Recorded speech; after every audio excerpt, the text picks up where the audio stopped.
press. That's good. We had a great event. This was something very special. And I want to thank President Macron and Bridget, his really lovely wife, fantastic person, for welcoming us to France for an extremely successful G7 summit. I would say it's one of the most successful. And this meeting could not have come at a better time. On Sunday, we reached an agreement with Iran that achieves everything we set out to accomplish, everything and much more. Ending the current conflict, reopening the Strait of Hormuz, and preventing Iran from ever obtaining a nuclear weapon. That's what it was all about. That was about 99%.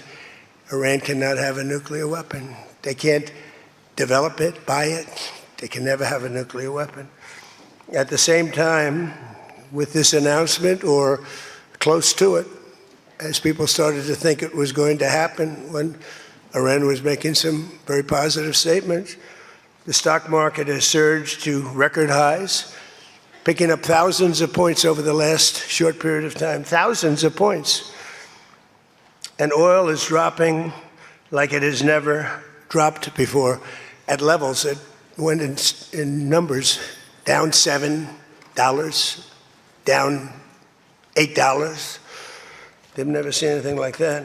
But if we didn't do this deal, we could have dropped more bombs for another 3 weeks, 2 weeks, 4 weeks, 2 years. You would never have the Hormuz Strait open. You would never have success. Your market would have, instead of going up at levels that nobody's ever seen before, would go down at levels that nobody ever saw before, maybe except for 1929 or whatever. And you know, all the tough guys don't realize that this wasn't a 3-month deal. This was years in the making. You know why? Because I was the one that killed General Soleimani. And if I didn't kill General Soleimani, we probably wouldn't be talking right now about this deal, because he was a mad genius. They never were able to replace him. But a lot of people forget that. The tough guys, you know, the tough guys that would drive the country right down the tubes.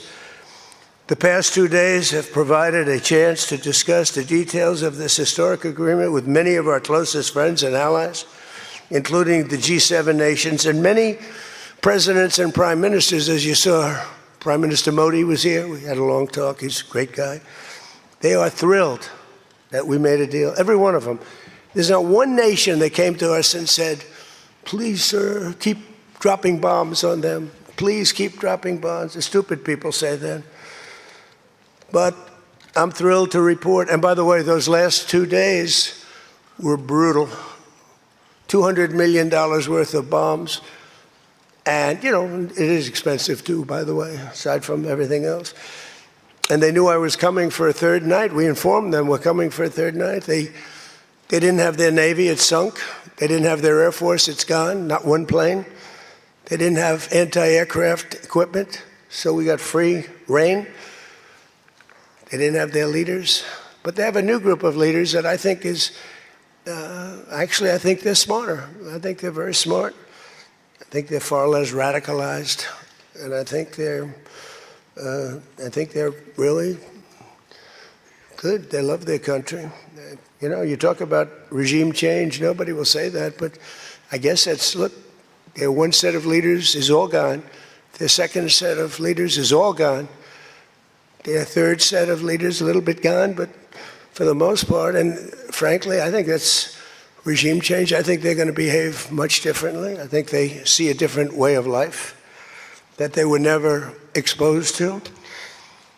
So the one thing I didn't want to see is I didn't want to see economic catastrophe. If you kept this going, that could have happened. But all I know is every time we talked about the possibility of peace, the stock market shot up like a rocket ship. It never went down. They didn't like it. The people, you know, the stock market is more brilliant than anybody there is, including the people on the stage, other than me, of course. Let's see. I don't know. What do you think, Scott? Is the stock market more brilliant than you? No, sir. Oh, that's a terrible statement. All right. The stock market is quite brilliant. And every time we said something amazing, like we're going to settle, it would go up. And every time we said something negative, like, guess what, we're not going to be able to settle, it would go down very big, Peter, right? Very, very big. Tells you something. And you know, I've studied presidents, some good, some bad, some great. Not too many are great, and some really bad. We had one just recently. And the one president I did not want to be was the late, great Herbert Hoover. I didn't want that, and who knows what would have happened. But bad things happen. So the past 2 days have provided a chance to discuss the details of the deal with the closest friends and allies, heads of countries. They were all here, a lot of them, far more than the 7, as you know, a lot of them. And they put out a statement. I think President Macron, who did a great job, by the way, did a really fan, him and Bridget, they did a great job. But they all put out statements saying they love this deal because they want to see it over. And they love the fact that the hormones, don't forget, if we were going to drop bombs, let's say we went another month, another 2, 3 months, maybe weeks, could be another 3 months, could be whatever. What do you have left? Got maybe nothing, but you don't have, the strait will never be open because people that own billion-dollar ships, these ships cost $1 billion. They don't like sailing ships or having their ships participate when you go up the coast and you go through the strait and there are rockets flying over your head. They want to protect their $1 billion investment. You wouldn't have oil for maybe years. These are stupid people. But nobody was tougher than me. Nobody hit Soleimani. You know, when I hit Soleimani, people thought that was the biggest thing to happen in the Middle East for 50 years. That was the biggest event. He was the boss of Iran and respected, but he was a mad genius. He was a genius, the father of the roadside bomb. When you see young men, and in some cases women, mostly men, walking around without legs, without arms, with a face that's been blown to smithereens, it's Soleimani, 95%, 96.2 they say or something, 95%. That was Soleimani did it.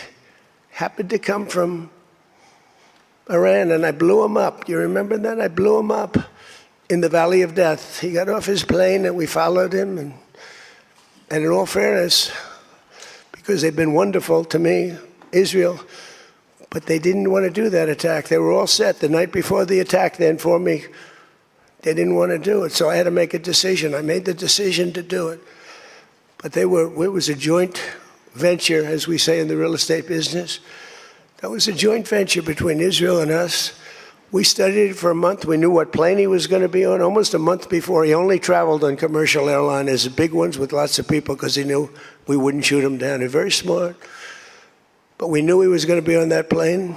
We followed him. And then Israel informed me that they won't do it. And I had to make a decision. I had some very good generals, and not the ones you see on television, very good. And I want to thank also Pete Hegseth and General Raisin Kane, who's phenomenal. Okay, these guys are phenomenal. They can't be better. But I had some good generals, and I said to them, well, if Israel's not going to do it, we're all prepared. Do we do it? Do you like doing it or not? He said, sir, if you want to do it, we can do it. How well? We'll do it just as well or better. We'll do it ourselves. We don't need anybody. So we took out Soleimani. One of the biggest events to happen in the Middle East, maybe ever, but they say 50 years, they say 100 years. I was with the Prime Minister of Pakistan. He said it's maybe the biggest event that has ever taken place. Nobody could believe it. So that's when it started. It didn't start like 3 or 4 or 5 weeks ago. And Obama wouldn't do it. What Obama did was he did the JCPOA. He loaded up a plane with $1.7 billion in green cash from banks all over Washington, Maryland, and Virginia.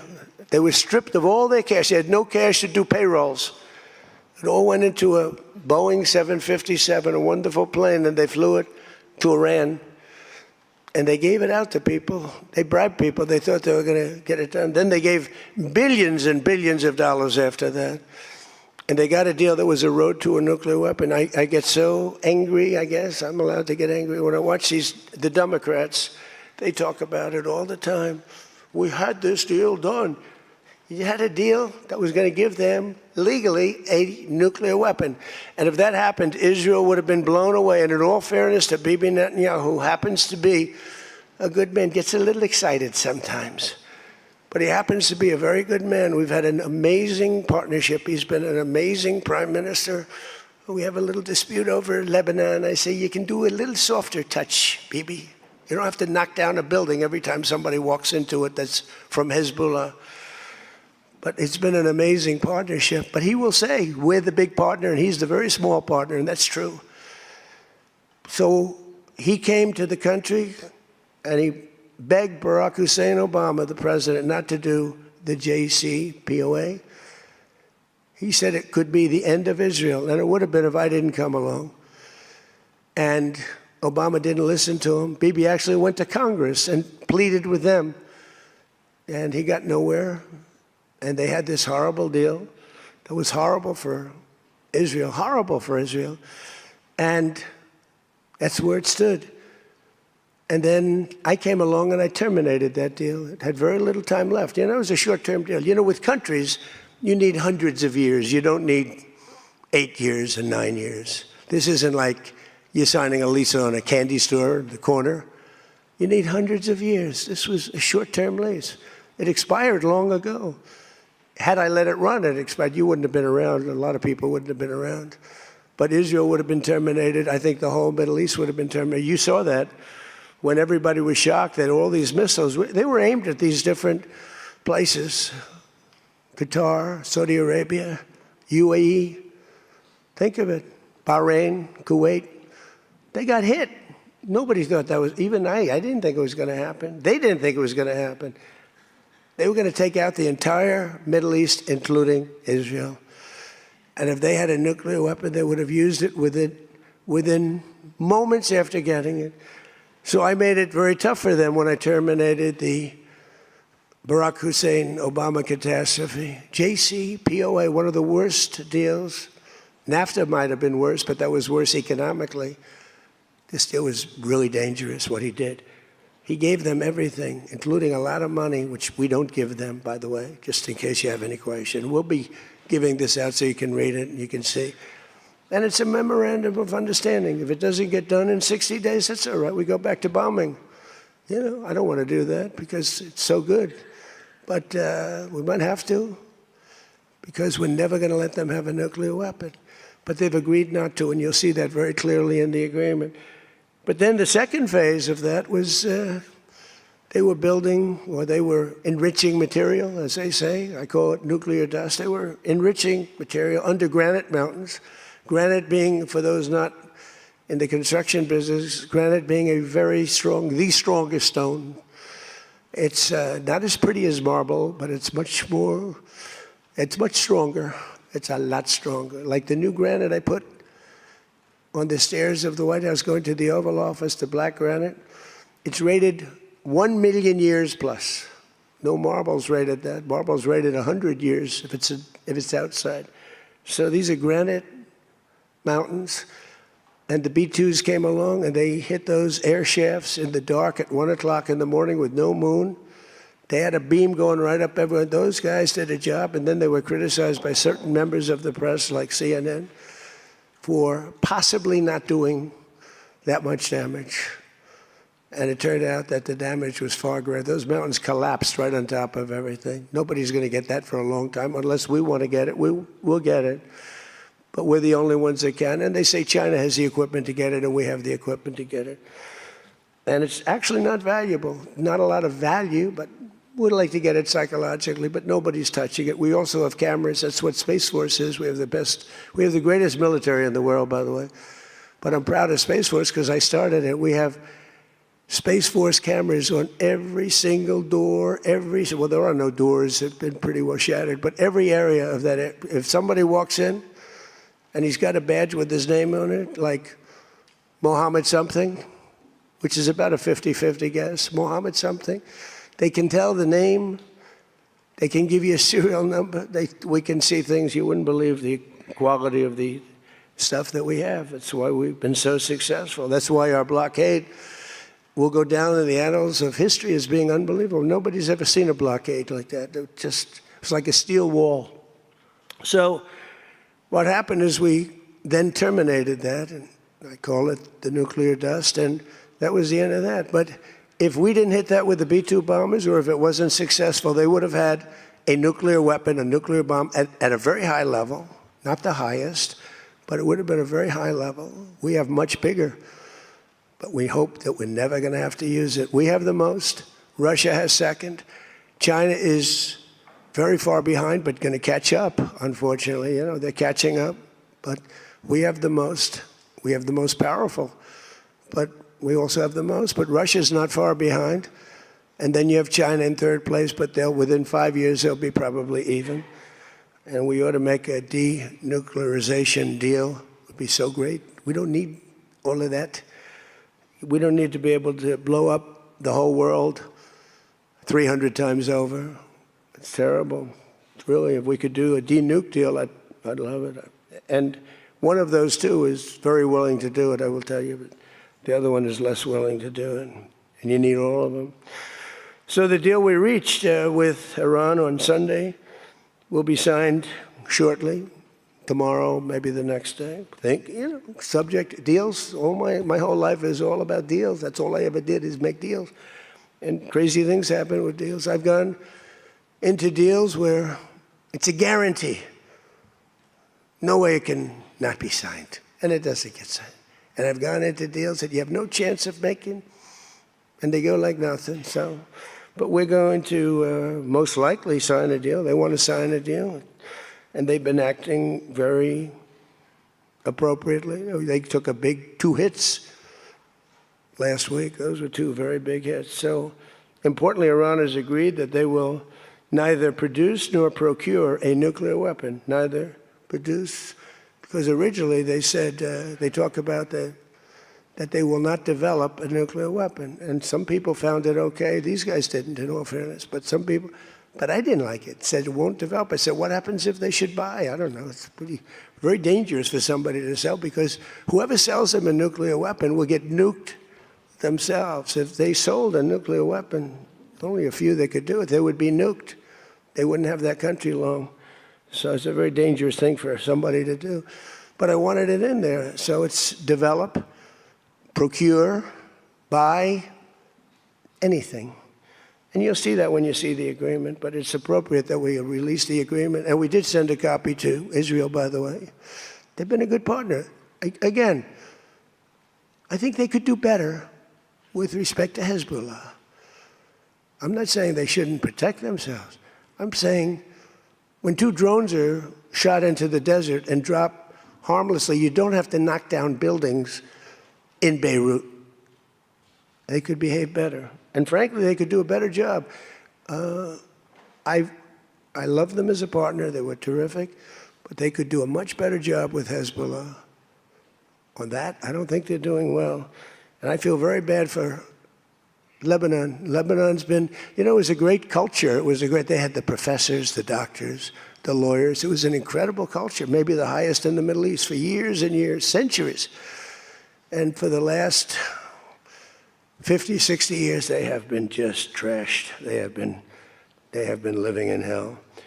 So they'll work closely with us to turn over the so-called enriched material that's very deep in the bowels of the earth, very deep. Nobody can get it. So it's not important that we do it quickly, but we could do it fairly quickly. When we have a chance, we'll do it. But in the meantime, we have cameras on every inch of it.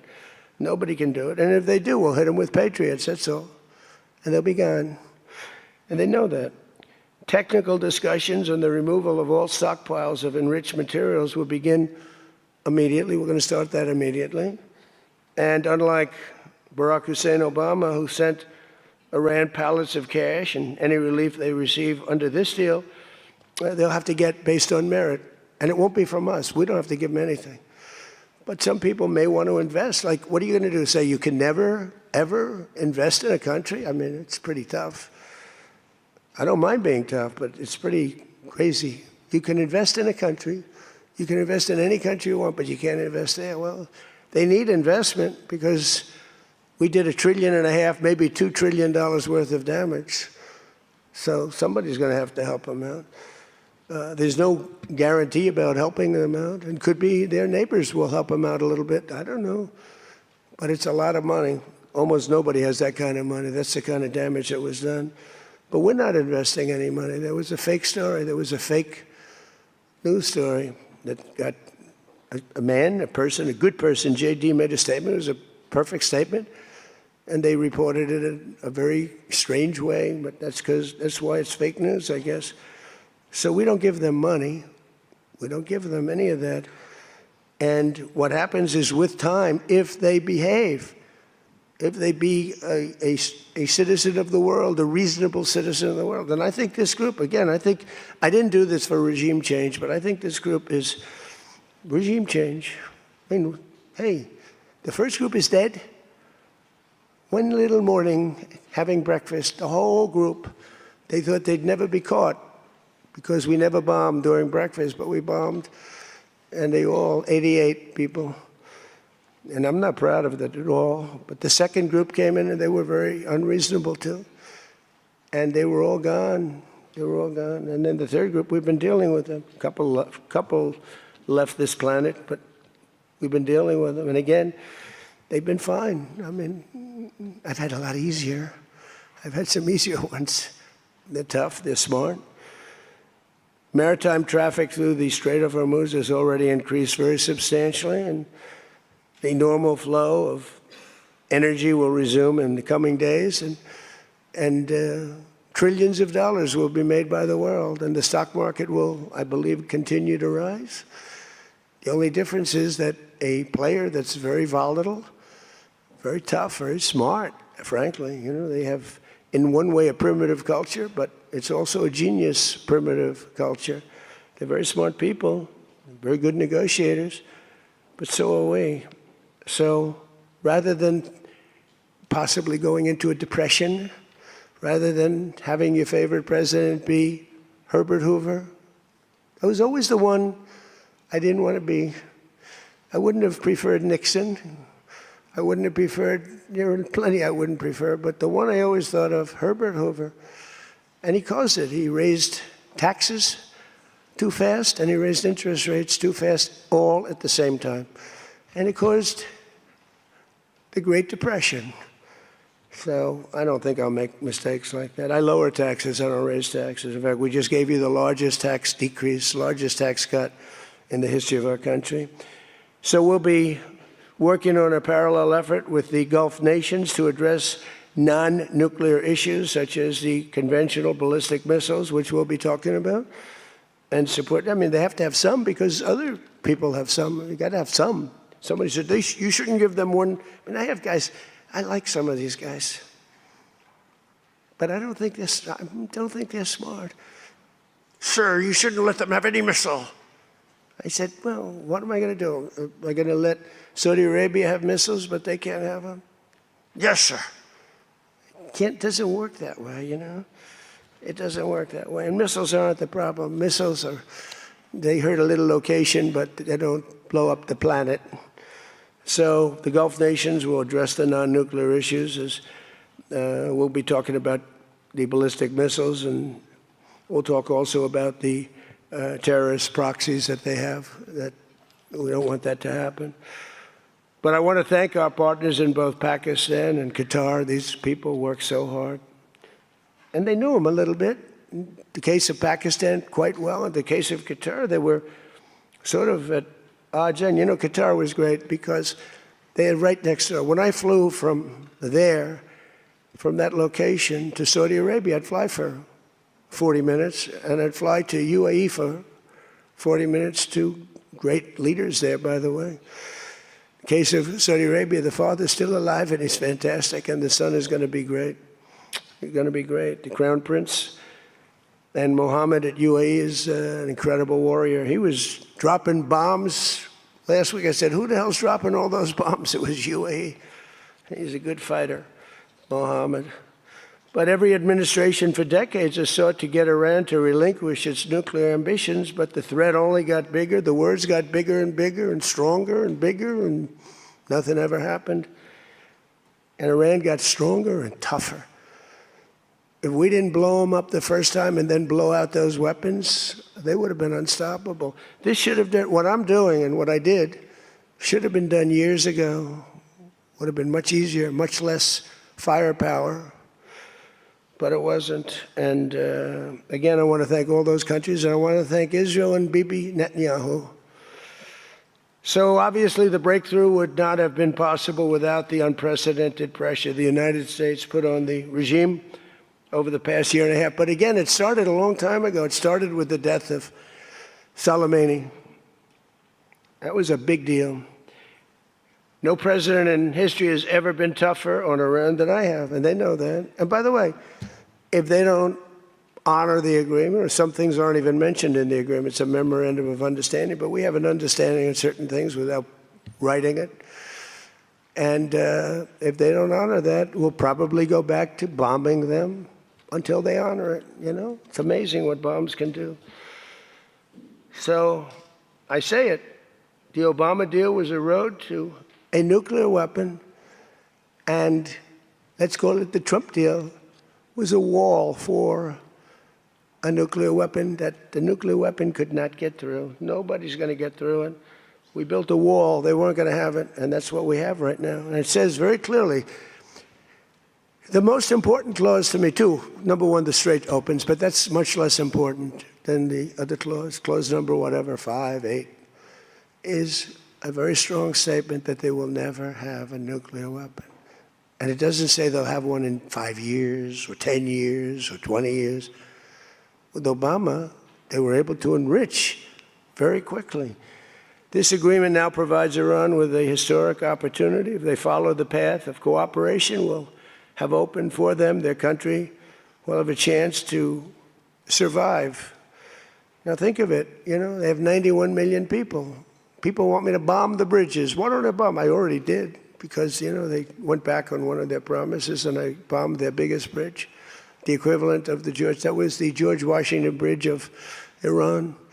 But we bombed that bridge, you saw that. One quick strike by an F-22, the most beautiful fighter jet ever made, by the way. In fact, we're ordering some more of them. We're bringing it out because it's so effective. It's incredible. It's incredible. Well, look, we have the greatest military in the world. Those B-2 bombers are unbelievable. Who would have thought they could handle, each had 2 because the flight was so long, but they handle 3 of the biggest, heaviest bombs, hundreds of thousands of pounds, and they handle them like they're nothing. It's amazing. And also, they're undetectable. They flew into Iran, totally, think of it, totally undetected. Now, Iran's waiting for them. They're waiting for them. And they never saw them. 1 o'clock in the morning, they never saw them. They're stealth. And we just ordered 22 more. The newer, upgraded version, which I guess is better. I don't know how the hell you get better. But as I expressed to the world leaders here this week, it's my hope that the peace agreement will be the beginning of a much larger deal all across the Middle East. We're very close. Look at the job we've done on Gaza. Look at Hamas. Hamas has been very silent. You haven't read anything about Hamas. And we're trying to get them unarmed. You know, they grew up with a machine gun in their hand. I think they actually, when they were born, they came out with a machine gun in their hand. So it's not the easiest thing. But they've actually, you know, behaved pretty well, considering this was not the lifestyle that they were taught to have. But including an end to all Iranian aggression, and they're not going to be Iranian aggression, and an end to war and terror in Lebanon. So the Lebanon peace is something we'll have to work on a little bit. It's a very small piece of the puzzle, actually, but it still makes a lot of noise. The big deal is the Iran deal. That's where the money is, where the power was. But they have Hezbollah, and we got to get that done one way or the other. We'll do it. I think Israel can do a much better job on it. Syria would love to do it. I was very responsible for the gentleman at Syria that's now the president of Syria, he's done a tremendous job. He's put that country together in a year and a half. Sort of like our country, a year and a half. It's pretty similar size. They said, please don't put him there. He's a very violent man. Al-Qaeda. I said, well, I know one thing, a Boy Scout's not going to work. And he's actually done a very good job. He'd love to go in, and Hezbollah is an enemy of his, and he'd go in, but he wouldn't knock down buildings every time he hears there's somebody. He'd just go and get them with precision. But I don't know that people want that. Maybe they don't. Maybe Lebanon doesn't. We have to be guided a little bit by Lebanon. And by the way, the president is going to be coming, Prime Minister, President, going to be coming over to see us very shortly, over the next week or two. Good man. Man is living. What a tough life he's got, because he's got tough groups of people. And it's amazing. Amazing there is a Lebanon with all they've been through. They have been treated worse than just about, I think, anybody. Disrespected incredibly. So the expansion of the Abraham Accords is the other thing that we hope we're going to get. And I think Saudi Arabia, if they lead the way, they'd be doing themselves a big favor, because everybody that's in it, UAE went in right from the beginning. Again, he's a warrior. And they never got out. Nobody ever got out. You think maybe during the war. They were all afraid of, everybody was afraid of Iran. And that's why we ended up with the original members. But then when the election was rigged, that's right, and I wasn't here at all, nobody cared about anything. The country went to hell in every way. That was the least of it. Middle East was the least of it. The country went to hell, allowing 25 million people into the country, unchecked and unvetted, many of them criminals, many of them murderers, 11,888 murderers allowed into our country. So this was the least of it. But the past 2 days have also provided an opportunity to discuss a number of other key issues with members of the G7 and our partners. Yesterday morning, we had a productive conversation on the war in Ukraine. I spoke with President Putin. I spoke with President Zelensky, and he was there. And President Putin I spoke over the phone with. And something's going to happen. They're losing a lot of people, a lot of soldiers. They're losing soldiers. Both are losing a lot. Russia's losing more because they're the offensive ones. And when you're offensive in war, you lose more. Pretty simple. But I provided an update on my call Sunday with President Putin and expressed my continued hope. We had a very good conversation with President Putin and a very, very good conversation with President Zelensky. I think they both want to do something. They just don't know how to do it. They want to do it. They just don't know how. In our session yesterday afternoon on international partnerships, I offered an update on how the United States is leading the world in responding to the Ebola outbreak in Africa, sending $375 million in aid so far to help stop and contain the crisis at its source, and we've done great. I was with the president of, a couple of presidents came over, by the way, from African nations, and they were so happy with what we did. But where it's unfair is we gave $375 million. The rest of the world gave essentially nothing, maybe a couple of bucks, but nothing. And they were all saying, thank you so much. And I think they've done a good job. It's a terrible thing. Ebola is a terrible thing. That's an unbelievable one. Fortunately, it's not like COVID where it's that easy to spread around, but it's rough. And we've done a good job. We've moved people to certain quarantine, certain locations. But today we also had excellent meetings on the economy and artificial intelligence, which is amazing what's going on with that. It's going to be the biggest thing ever. We have to be very careful with it. It's both great and could be bad. We have to be careful with it. But we're leading China. We're leading the world on that. We're allowing them to do their own electric plants because they need, as an example, those buildings are so big. And they're not taking the community's electricity. I gave them the right. It's my idea. I gave them the right to build electric plants like Con Edison in New York. Dig we must. And they've come up with plants that nobody's ever seen anything like them. Those are by very high IQ people. So they're actually building electric plants. So because Otherwise, they could never build a building because the grid is old and tired and broken and a mess. So they're building it, and they're going to sell very cheaply, they're going to sell their extra electricity into the grid. So we take care of a lot of things, like California, which doesn't have nearly enough electricity. They don't know what they're doing there. And instead of having blackouts and brownouts, they'll be able not to. We found a great deal of unity here at the G7, and we signed a declaration on illegal immigration, the first time ever for a G7 statement. They did a beautiful statement. We signed other agreements to step up and to really coordinate and spend a lot of time coordinating drug trafficking and the stopping of drug trafficking, which is crazy. It comes through Mexico, comes through the southern border, the little that comes through. They find a way, they put it, they're genius. If they would use that genius for good, they'd be very rich people. They have it in engines, they have it in hubcaps, they have it in areas you wouldn't even believe. They have it in the structures of cars. Most incredible thing. But we've done a great job on it. We have drugs coming through the border are down 61%. Drugs coming through water, the sea, ocean, sea, Gulf, down 97.2%. That's the ones that get hit. Just like we hit the Iranian minesweepers and mine droppers, they call them. They dropped. Who would have 28 mine droppers? Who has 28 mine droppers? They actually had them, but they don't have them anymore. We hit them just like we hit the drug dealers. But drugs are down by water 97%, and over 60% they're down. And now we're going to go and focus on the land. They come through Mexico. Mexico has lost control of their country.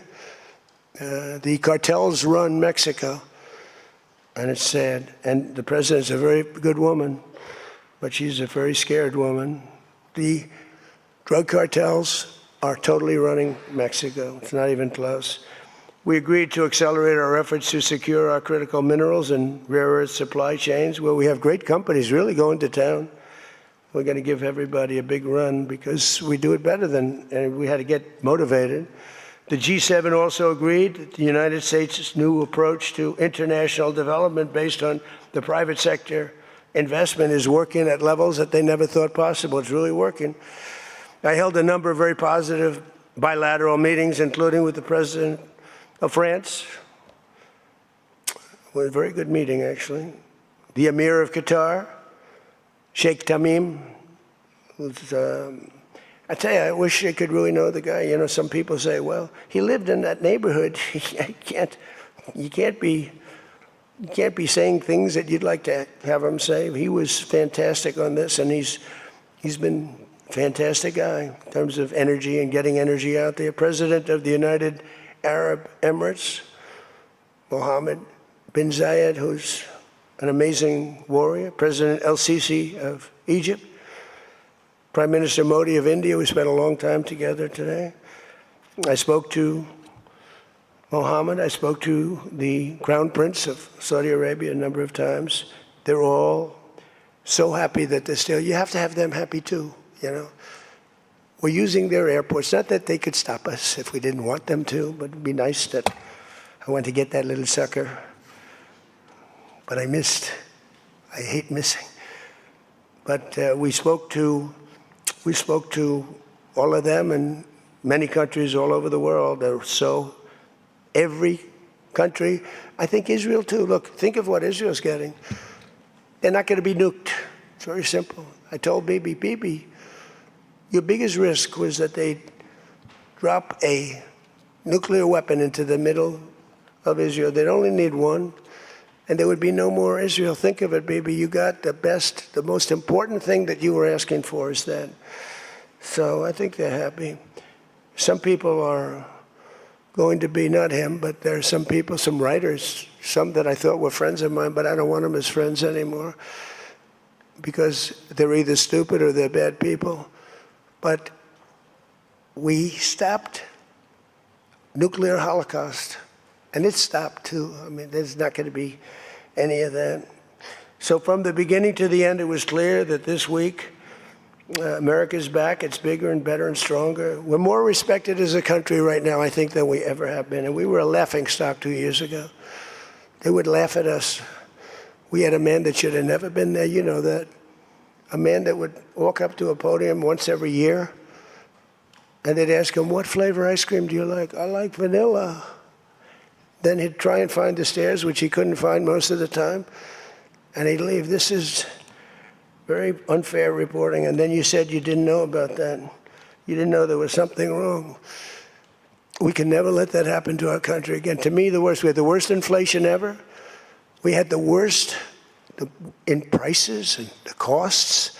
It's all coming down now because the oil is bringing it down. You're going to see numbers that are going to be amazing. But this evening, I look forward to a very special dinner with President Macron and his fabulous wife at the Palace of Versailles. I sort of like that palace. Palace has a lot of gold. I want to check it out.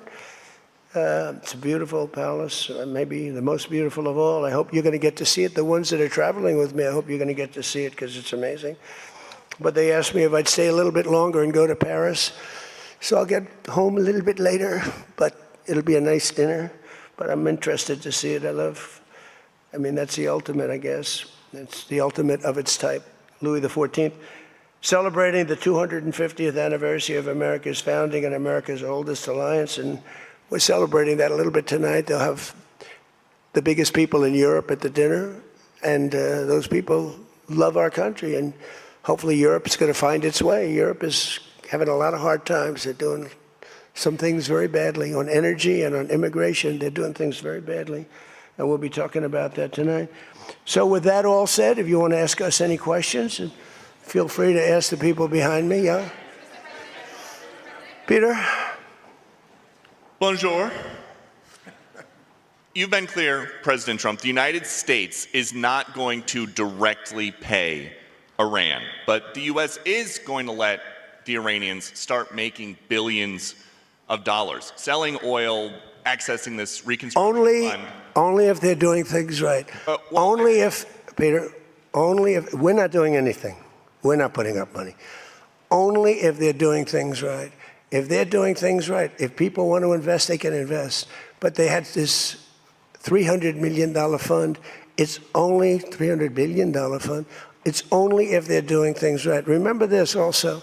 When you talk about billions of dollars, they've had much more than $1 trillion worth of damage done. They got a long way.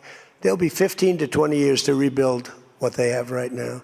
So they have to behave themselves. If they're not behaving, they get hit again. You know, they'll be hit again because we can do it very easily. It's going to take a long way for them to build back their anti-aircraft stuff. It's going to take, and you know, the other thing I want to thank China, President Xi, I was with him, and he stayed neutral, totally neutral, and I appreciate it. And I want to thank Vladimir Putin. He was very neutral. They could have made it much more difficult for us. And I want to say it. You know, somebody would say, oh, that's terrible. He's thanking President Xi of China. Well, let me tell you, I had a long talk with him.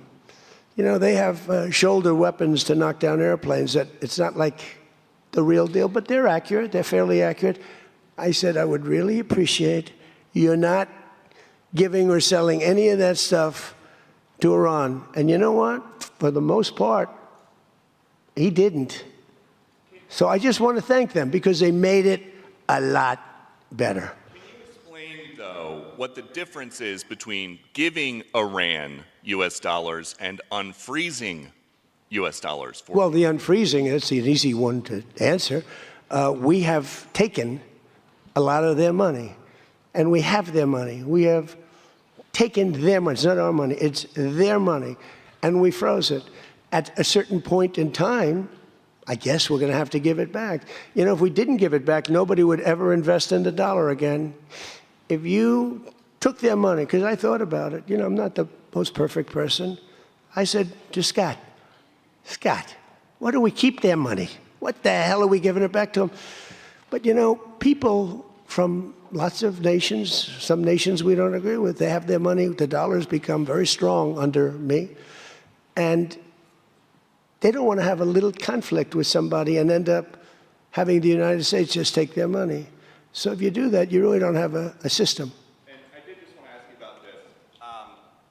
A wise man once said in January of 2020, Iran never won a war, but never lost a negotiation. That wise man. Who said that? Donald Trump. Oh, that's what I thought you were going to say.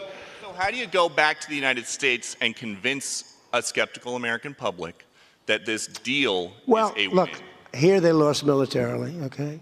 It's very tough because I know that no matter what, if I would go, by the way, if I'd go another 3 or 4 weeks, those same people that are critical would say, he went too long, he should have done, no matter what. If they raised the white flag of surrender, and if they said, praise be to Allah, Donald Trump is the greatest president ever. We totally concede, we totally give up. This war is over, we have failed. The New York Times and CNN and a couple of others, they're not all that dishonest, they'd say, Iran had a great victory, okay? They practically do that. You know, it's amazing. When we knocked out their last ship, they had 159 ships. When we knocked out the last ship, the Times refused to do a story on it. They said, why wouldn't you? They don't have a Navy, and you don't want to do a story on it. They don't have an Air Force, you don't want to do a story. We need a fair press. And that's why they're all doing so badly, because they lost credibility.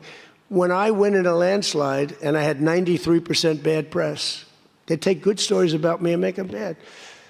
But the only reason that happened is because they have so little, the media has so little credibility that the people voted for me. 93% of the stories on network, ABC is horrible. I think ABC is the worst. NBC is terrible. And CBS is terrible. CNN, obviously. And I never get good stories, no matter what I do. I could do the greatest thing. I won't get good stories on this. I'll get it from fair media. I'll get it from all over the world. They're writing good. But no matter what I do, I'm going to get bad press. I know that. Now, if I did the opposite, if I went out and continued to bomb them for another 4, just bomb the hell out of them, I'd get bad press on that. No, there's nothing I can do. But what this does is it allows the ships to go. If we keep bombing, those ships won't be going. And you're talking about $500, $600, $700 million a day. It's a lot of money, a lot of money. That's why the world is okay. It's liquid, it's fine. Also, we run out of reserves in about 4 weeks. You know, there are reserves all over the world, and we would really run out. And there'll be a time when you wouldn't be able to get it. And you want to see bedlam? So for all those so-called geniuses that want to show me how smart they are, ask them why didn't they blow up General Soleimani? Ask that of the general and a couple of other people that I like very much, but boy, are they wrong. Go ahead. How about you? Thank you, Peter. I'd give you more, Peter, but people will say I like you too much. Thank you, Mr. President. Bonsoir, Mr. You know, he told me that first day in office, he asked me like 7 questions. I answered all of them. Is this true? He said, he just answered more questions in one meeting than Joe Biden did in 4 years, okay? You know, I'm not going to get you in trouble, but that's what you said. Go ahead. Bonsoir, Mr. President. In The Art of the Deal, you write about the importance of leverage. Yeah. Obviously, you have a lot of leverage when it comes to Iran, whether Tremendous it's militarily or through economic sanctions. What leverage, sir, do you have when it comes to Israel and Hezbollah to ensure that they abide by the ceasefire? Well, I think we have leverage just by the fact that we really have Iran now has to be good. They have to behave.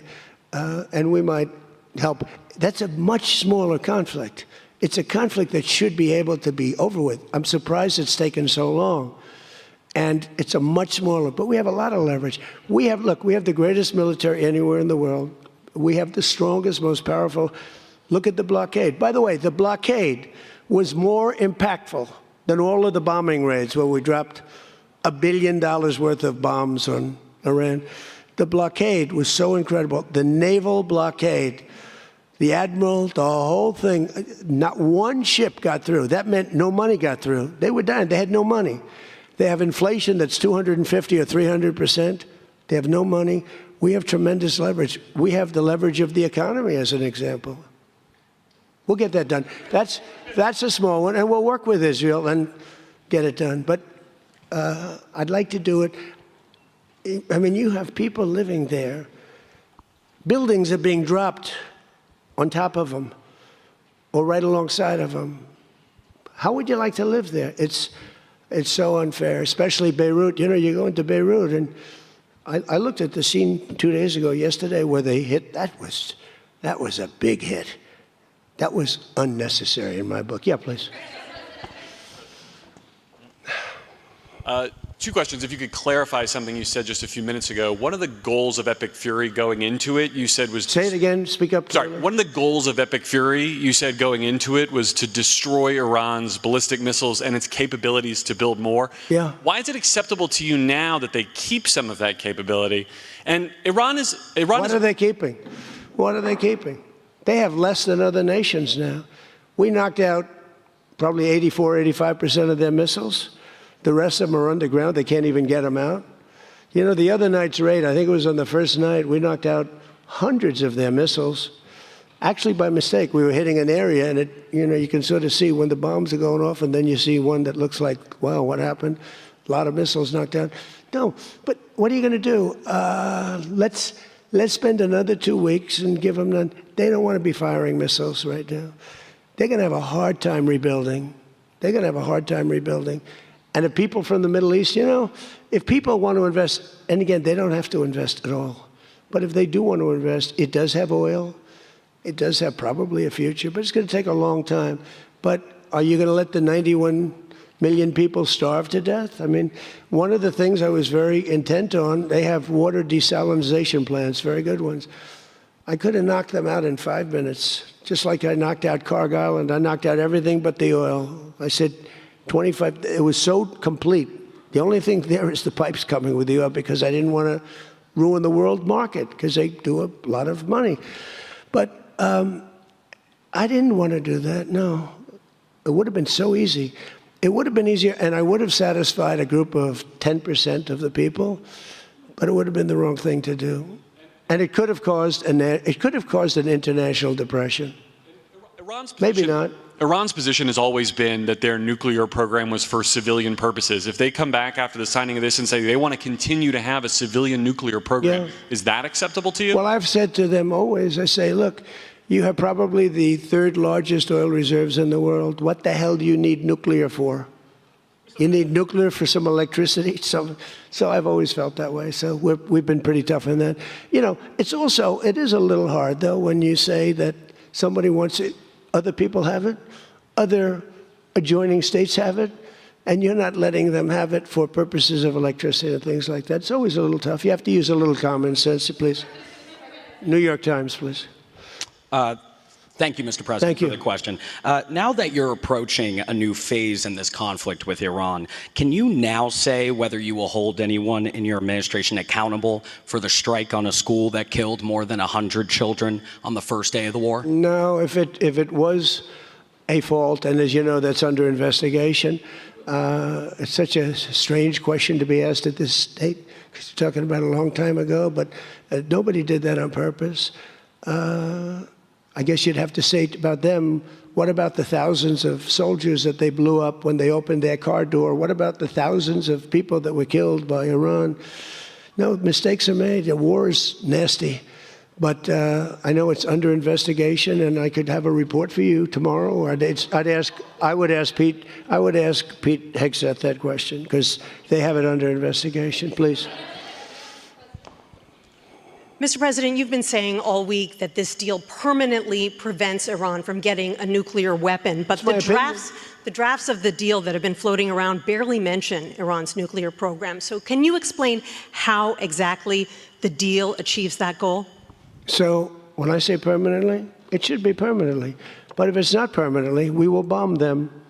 They will be bombed, just like I bombed them on Wednesday night and Tuesday night, and was going to bomb them on Thursday night at a level that was 3 times greater, and they knew that. I will bomb them. Now, that's with me as president. If you have a weak, pathetic president, maybe that doesn't happen, but I can only do the job that I have to do. I have a long time to go. I have almost 3 years, close to 3 years. Time is going fast. But our country's become we're the most respected country in the world. Those leaders today, they said, we used to laugh at you. 2 years ago, the same guys, they'd laugh at the country. And now they say, you're the most respected country anywhere in the world. Militarily, even military. Take a look at what happened look at what happened in so many different locations. Afghanistan, that horrible retreat that these people made, leaving equipment behind. They weren't under any pressure. You take your time. You can get out. I was going to get out. We were going to get out with dignity and pride, take 100% of the equipment. I was even taking the tents down. But then they got in and they just left. They left all the equipment. I may get all that equipment back. Now, here's the thing. More symbolic, because it's a little old now. But we may get it all back. Afghanistan is kissing our ass. You know that? So you're threatening to bomb Iran if they don't comply, but there's nothing enforceable in the deal itself. Is that correct? Doesn't have to be. I let them know. I said, look, if you don't adhere to the agreement, I don't want to do that, but we're going to bomb the hell out of you. And I don't think that they're going to veer from the agreement. What else am I going to do? Am I going to say I'm going to take you to court? Let me take you to court. Let me sue you. No, we're going to bomb the hell out of them if they violate the agreement. I don't want them to. I want them to honor the agreement. Again, the straits close up. Bad things can happen. You know, in war, terrible things happen. Like you mentioned the question before about a school gets hit. Other things get hit. Bad things happen in war. War is a nasty place. I see it. I see it. I see it better than maybe anybody has ever seen it. Of the agreement with the Israelis. Go ahead, please. Thank you, President Trump. Oil prices are now plummeting. How do you see this agreement further affecting energy prices in the U.S. and the U.S. economy in the long term? And secondly, Mr. President, how do you think Vice President J.D. Vance did on The View yesterday? Well, first of all, thank you for the word plummeting, because that's what's happening. Oil prices are plummeting. And that means oil prices are going to come down. You know, if you make donuts, you have a heating, you have a stove, and you have to buy the heat, you need the gas or the electricity or whatever you're using. And when oil prices come down, oil is the biggest thing. Oil is, you get oil prices coming down, and they're going to come down. And we're hitting into threes now for gasoline, and that'll come down a lot lower. So I was in Iowa just before this started, and I was saying to myself, I can't believe we're doing so well, but I have to go, and we have to put out this fire in Iran, because I don't want them using a nuclear weapon. They would have used a nuclear weapon. 100% they would have used it.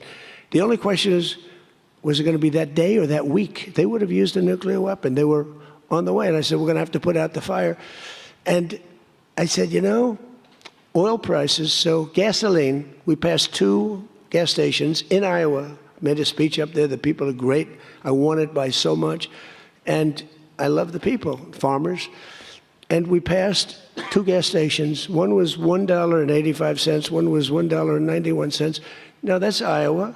But it was, I mean, California has all those crazy taxes that they put on, you know, California taxes. But the oil was down to $2 to, I'd say, between $2 and $2.50. And it was heading down further.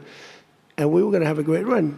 We took a little journey down to a place called the Islamic Republic of Iran, and we bombed the hell out of them. And now they can never have a nuclear weapon. Now, we had a disturbance, but I must say it was much less than anybody thought. The oil never went to $350 a barrel. It went to $115, $120. The oil never went anywhere near that. And the other thing, I thought the stock market would go down 25 or 30%. The stock market, a week ago, before we started this, was higher than it was when we started, which tells you that we have a very resilient economy. We have the strongest economy we've ever had. Now, the word affordability is a fake word but made up by the Democrats. Here's where it's fake, because they made it up, because I inherited these prices. And when I had my first news conference, first day, they started screaming affordability, the Democrats. Affordability, affordability, they're screaming. I say, what's that all about? They gave it to me. They gave it to me. It's affordability. And they use that word to a fare thee well. Well, they were the ones that created the affordability crisis. I'm the one that got it down. Remember, highest insurance rates in history, highest rates for everything. Eggs, remember eggs? They were 4 times more expensive than they were in my administration. And I got it down, Peter, very quickly. Our secretary did a good job of agriculture, Brooke. She did a great job with eggs and everything else. And now that the oil is coming down, you're going to see everything follow. Everything follows the cost of energy. And we're going to end up having the lowest energy anywhere in the world. Please. Yeah. No, please. Thank you. You're from ABC. You're fake news. Go ahead. To follow up on oil, can you confirm, will Iran be able to immediately sell their oil to market? And will U.S. sanctions snap back immediately if there is a delay or collapse in the talks? And then relatedly, is there any safeguard in this deal to prevent Iran from charging what they say could be fees after the 60-day extension? The thing that's going to stop them from doing that, because you can't cover everything in a document, is common sense. They don't want to get bombed. They don't want to get hit. As far as sanctions are concerned, at some point, we have sanctions which will never let them rebuild. They would have no money. They would be in poverty. The 91 million people would starve. So something will happen as soon as they behave. When they behave, we're going to let that go. We're going to have to. I put sanctions on a lot of people, and then I let them go. A lot of countries. Yeah, please. Thank you, Mr. President. My name is Shinji Abe. I'm a Japanese Yomiuri newspaper company from the Washington Correspondent. My question is about the Strait of Hormuz. Did you ask other G7 nations to send military force? And what specifically are you asking of Japan? Or where are you from? I'm from Japan. From where? Japan. And is military support? I just left your prime minister. Japan's doing very well. She's my biggest fan, I have to tell you. She thinks I did a great job. You have to call her and ask her. And, she's doing a very good job, by the way. Go ahead.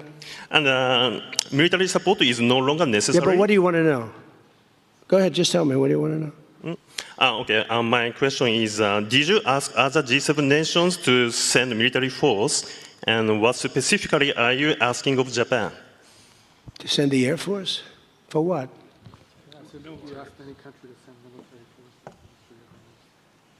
Oh, other countries, not just Japan. No, we don't need it. Oh, by the way, they all want to do it. They all want to do it. Every single one of them. They want to go be a part of it now. Not while the war was going on. I was a little disappointed. The UK, I said, yeah, it would be nice if you sent ships. I didn't put a hard sell on, but I said it would be nice if you sent some ships. And the Prime Minister said, they'll be there, sir, as soon as the war is over. I said, did he just say that? I couldn't believe it, actually. Japan has offered to get involved, but I mean, I'll be honest, Japan was not willing to get involved during the war. I asked her, I said, you want to get involved a little bit? I didn't put the heavy sell on, but they said, no, we don't want to get involved. Nobody did. We did it ourselves with Israel and with the Arab states that got hit, surprisingly hit, yeah. Yes, please, go ahead.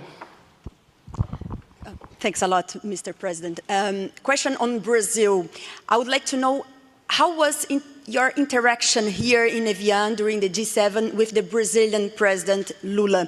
Did you talk about the new U.S. tariffs on Brazil? Did you talk about the U.S. designation of criminal gangs as terrorists? We did. How was it? I spent a lot of time with him, actually, and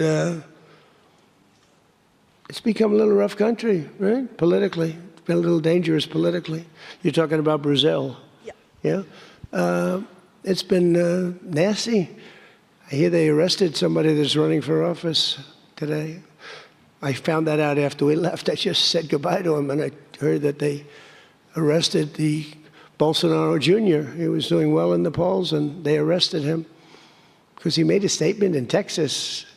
They arrested him, or they want to arrest him. They have something out for his arrest. No, they play pretty tough. But nobody plays tougher than the United States. Look, our elections are totally rigged. We have rigged elections. Please, in the back. Yes, sir. Go ahead. Thank you so much, President. Thank you. Sumu Sakamoto, the Asahi Shimbun. For G7, the concept of the rule of law has long been considered the core principle. During this summit, any of the leaders expressed any concerns on the possible violation of international law on the attack on Iran? No, actually the opposite. They felt they were very dangerous. They were very relieved because they could get hit too. They were very relieved. No, we never discussed that. No, it would be the opposite. They broke the law. They killed thousands of people. They killed thousands of our soldiers and hundreds of thousands of people. Yeah, please, go ahead. Go ahead.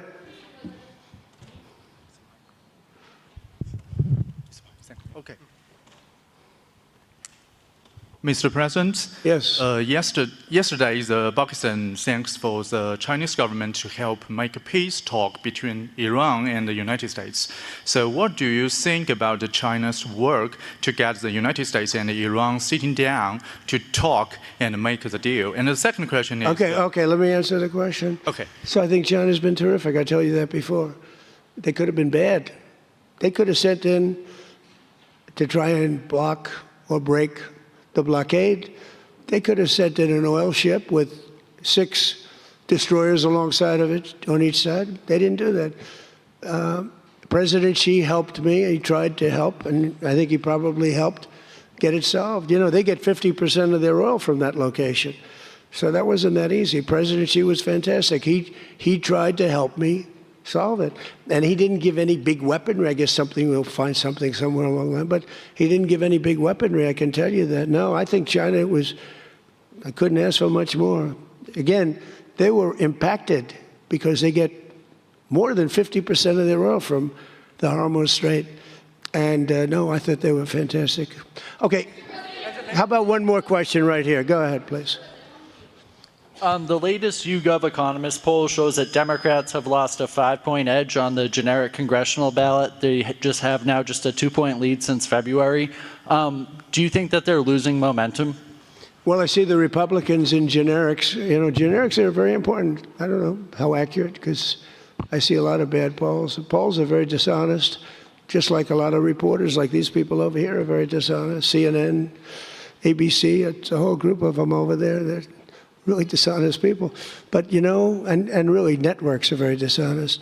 And they have to straighten themselves out, or they're not going to be very successful, because people don't believe them anymore. But no, the generics are very interesting because the Republicans are coming up strong even before this. You know why? They're seeing all these lunatics, like the guy in Maine with the swastika. You know, for 10 years they've been calling me a Nazi. And now they have a Nazi running. He's got a tattoo on him. I've been denying it for 10 years. They know it's not so, but they've been calling. I don't think they can call it to me anymore. You know, one more? One more? Go ahead, Peter. Let me finish with Peter, because he's been better to me than he's been to Biden. Thank you, President Trump. I have a question about this weekend. Why not stick around for the signing ceremony with this Iran peace deal? I might. You might? Yeah, I might. But I'd rather, this is a memorandum of understanding. It's very important, but it might not be the kind of a document that I should be signing. Is there some element to this where you send the vice president, if it works out, great, you look like a genius for sending him. And if it doesn't work out, it's the vice president. I like that idea, sure. What? This way, if it works out, I'm going to take the credit. If it doesn't work out, I'm blaming JD. You better be careful, JD. He's going to turn his plane around and get the hell out of here. Yeah, I like that idea. I think it's a good idea. Thank you very much, everybody. Thank you.